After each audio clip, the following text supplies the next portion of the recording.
I think voting rights are important because what people should understand is that it's not a right that young people have always had. It wasn't that long ago, only about 40 years ago, that people who were between the ages of 18 and 21 were given the right to vote.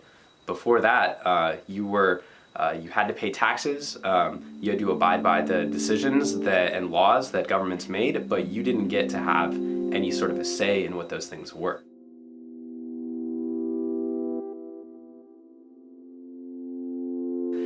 And so, especially here in Isla Vista, we've had a history of political special interests trying to suppress the student vote because they know that when we are in the polling booth, when we take that collective action, we are a really powerful force to be reckoned with.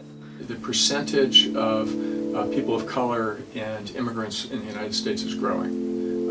And those people tend to vote for the Democratic Party. And so the Republicans are seeing this as a threat, and they're responding by trying to suppress the vote and disenfranchise people. And this is a real critical battle for everybody because we're very close in this country to switching some key states from Republican to Democrat. Florida, Texas, and Arizona in particular are very close to becoming Democratic states.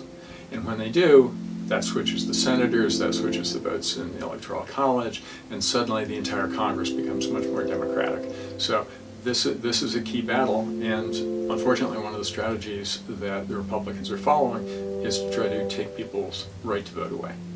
Voting is at the basis of democracy. We want the government to do more or less what the people want, and the only way we're going to get that to happen is for everybody to be registered and everybody to vote.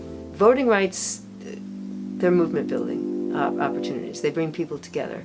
So not just around specific campaigns, but around bringing people in the door, to educate them about what's at stake with the whole electoral process and the representative part of our democracy.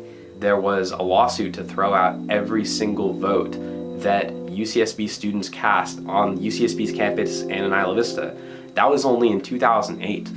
So this legacy of voter suppression is something that is very recent, and it's important for students to understand that and exercise their right to vote. It's always important to vote no matter what the election is, because on your voting ballot, it's not just red versus blue, Democrat versus Republican, Hillary versus Trump. There's a ton of other things on the ballot, and those are the things that are going to determine our future. We can break the pattern of a generation that is not civically engaged on November 6th. It is the first day that we can do it.